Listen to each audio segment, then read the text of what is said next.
The 1950s stood as a shining era of post-war confidence in the United States, a time when automobiles served as far more than simple transportation.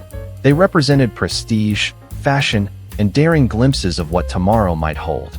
Car manufacturers competed fiercely to produce vehicles that appeared as though they had driven straight out of a futuristic film.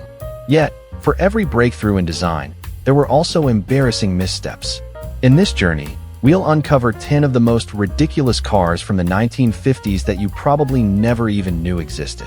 Number 1. 1958 Chevrolet Yeoman. In an age of American automotive extravagance, marked by towering tail fins, dazzling chrome, and futuristic styling, the 1958 Chevrolet Yeoman appeared as though it arrived at a glamorous gathering completely out of place. The Yeoman was designed with honest intentions to provide an economical station wagon for young families. Yet, in the pursuit of affordability, Chevrolet stripped away nearly everything that made their vehicles appealing. No dramatic fins, no shining chrome trim, no striking two-tone paintwork. The Yeoman resembled a lifeless gray toy brick, square, plain, and uninspired. Inside, things were even more stripped down. No air conditioning, no radio, not even imitation wood paneling. Every ounce of character was sacrificed in the name of lowering costs. The trouble was, despite all the reductions, the Yeoman still wasn't inexpensive enough to hold its ground against rival wagons that offered more features. Its greatest downfall was its lack of personality. At a time when automobiles spoke boldly through design, the Yeoman remained silent. It wasn't powerful, it wasn't stylish, and it wasn't truly budget-friendly. It merely existed for a short while before fading from Chevrolet's catalog. The Yeoman serves as evidence that when too much is removed, the essence of a car disappears as well. Odd or imperfect, every one of these vehicles contributed to a turbulent era in American car culture. They remind us that flashy design or clever add-ons alone don't make a car successful. True success comes when a car genuinely connects with the driver. If you enjoyed this ride through history, don't forget to hit the like button, subscribe to the channel, and share this video. Until next time. Number 2. 1953 Kaiser Dragon. The 1953 Kaiser Dragon was a strange, almost surreal experiment in the world of automobiles, essentially a last desperate attempt by a smaller car company to stand out. Nicknamed an excessive luxury cruiser, it came with a moisture-trapping vinyl roof and driving performance that felt as deflated as a worn-out air mattress. Although it carried a 226 cubic inch inline six-cylinder engine, it delivered only a weak 118 horsepower, and the Hydromatic automatic transmission drained away what little strength the motor had. Acceleration was painfully slow, taking more than 15 seconds just to crawl up to 60 miles per hour. Inside, the bamboo-style vinyl trim gave the impression of a tiki lounge explosion,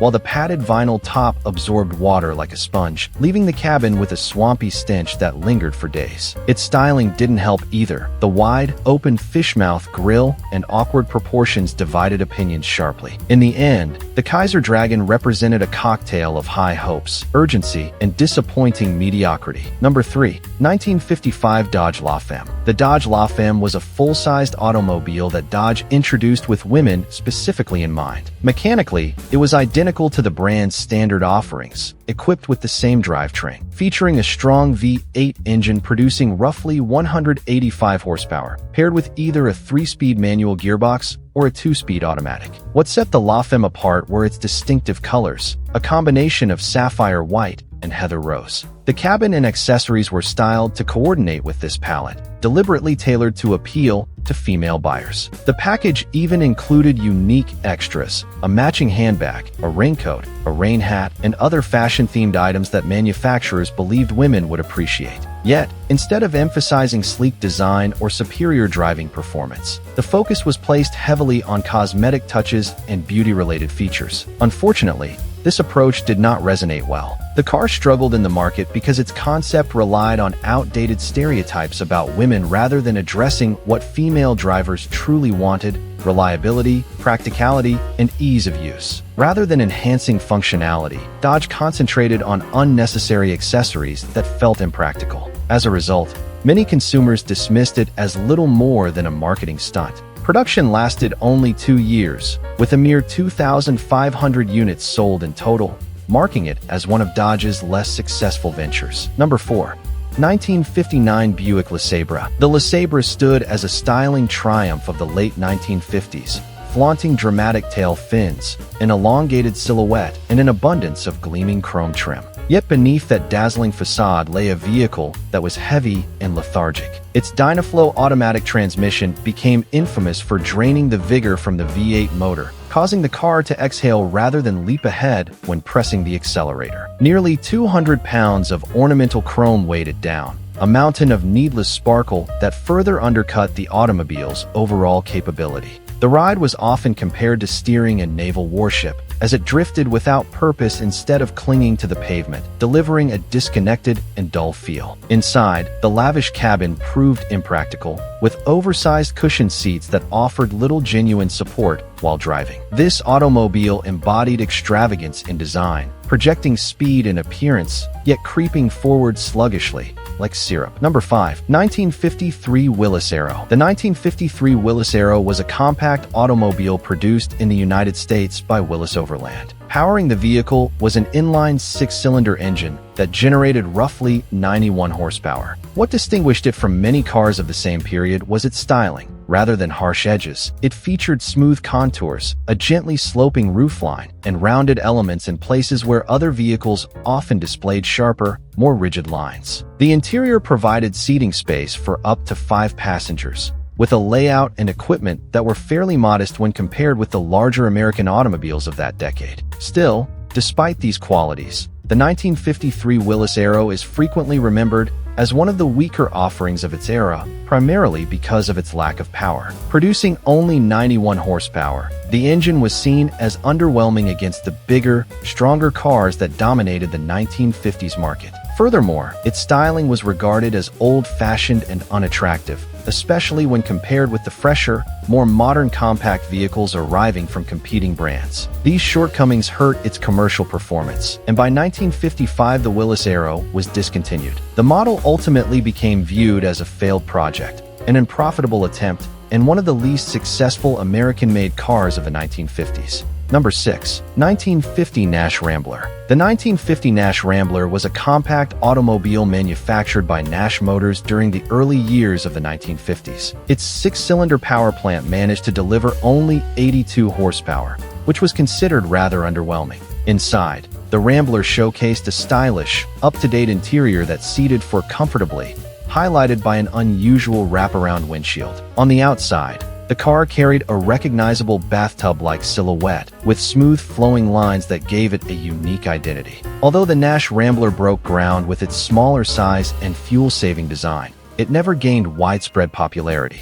Many drivers criticized the weak engine, noting that it struggled on hills or when hauling extra weight, often losing momentum. Additionally, its low stance and lightweight build caused the vehicle to shake noticeably during sharp turns or at higher speeds, something many found unnerving. Mechanical and dependability problems also plagued the Rambler, ranging from issues in the transmission, suspension, and electrical components. These troubles placed it at a disadvantage when compared with rival cars of the same period. Its limited cabin dimensions further restricted cargo space, making it less practical for the average buyer, especially against the larger, more accommodating American sedans available at the time. All of these shortcomings collectively shaped the 1950 Nash Rambler's legacy as one of the most poorly regarded cars ever made. Number 7. 1957 Lincoln Premier. A bold declaration of luxury, the Lincoln Premier arrived with extravagant design, endless chrome, and an imposing stature that seemed to announce, "I represent the height of American elegance." Yet, that glamorous promise quickly soured behind the wheel. Stretching nearly 19 feet and tipping the scales at over 5,000 pounds, maneuvering it through urban streets felt more like a nightmare than a dream. Limited visibility only amplified the sense of steering a large vessel rather than a car. Even though it carried a strong V8 under the hood, performance was sluggish and fuel consumption was excessive. Inside, the plush cabin lacked the creativity and modern touches seen in Cadillac's offerings. Between its steep price, oversized frame, and disappointing driving dynamics, the Premier struggled to compete. Today, it is remembered as a symbol of an age that favored size, flash, and spectacle over true refinement and efficiency. Number 8. 1956 DeSoto Adventurer. The Adventurer was DeSoto's attempt to market a car aimed at thrill seekers, performance lovers, and anyone chasing something daring and fresh. To its credit, the 1956 Adventurer certainly had the appearance. Flowing body lines, polished chrome trim, and a bold two-tone paint job gave it an eye-catching presence. Yet its speed proved to be more appearance than reality. Marketed as a performance coupe meant to rival the Corvette and Thunderbird, the Adventurer carried a Hemi 58 engine producing more than 300 horsepower. On specifications alone, it sounded remarkable, but in real driving conditions, the story shifted. With soft suspension, underpowered braking, and a bulky frame, the ride felt floaty and entirely unathletic. Buyers who wanted a genuine sports coupe instead ended up with a vehicle that looked fast, but behaved like an everyday family car. That gap between the promise and the truth proved disastrous. In the rapidly expanding performance market of the 1950s, the Adventurer fell short where it counted most and soon disappeared from relevance. Number 9. 1957 Ford Skyliner, retractable. The Ford Skyliner stood out as an unusual and groundbreaking automobile, being the very first widely produced large retractable hardtop convertible in the United States. Its engineering was remarkably intricate, enabling a smooth transition from a fully enclosed roof to open-top motoring. The Skyliner's original selling price was set at $2,942, and a total of 20,766 examples rolled off the production line. Under the hood, it carried a Y-block Thunderbird V8 engine that generated 212 horsepower. The vehicle tipped the scales at nearly 2 tons, or 3,916 pounds, and rode on a wheelbase stretching more than 9 feet. Despite its forward-thinking design, the 1957 Ford Skyliner encountered a number of difficulties. The retractable roof system itself was exceptionally complicated, containing more than 600 individual components that frequently led to mechanical failures and breakdowns. This elaborate roof assembly also added significant weight, which influenced the vehicle's handling characteristics and reduced overall performance. Servicing and repairing the roof mechanism proved both expensive and time-intensive. In addition, even though its design was pioneering, sales numbers fell short of Ford's expectations in 1957, with just 20,766 cars built. The high cost and mechanical complexity made it less attractive to buyers when compared with more conventional convertible options. Number 10. 1954 Hudson Jet. The Hudson Motor Car Company created a compact vehicle called the Hudson Jet to rival another well-known small car of the era, the Nash Rambler. It featured a 6-cylinder engine delivering approximately 104 horsepower and was available with 2 transmission options, a manual gearbox or a hydromatic automatic. Inside, the cabin was straightforward yet practical, accommodating up to 6 passengers. On the outside, its plain, box-like silhouette and absence of decorative flourishes led people to nickname it the dull beige box. The Hudson Jet ended up on lists of the worst cars due to numerous problems that damaged its reputation. It struggled against tough competitors in the compact car market and suffered from high manufacturing costs. Additionally, its styling was unattractive, and its performance fell short of buyers' expectations. Compounding these challenges, Hudson merged with Nash Kelvinator to form American Motors Corporation, which resulted in a brief production period for the Jet before it was completely phased out.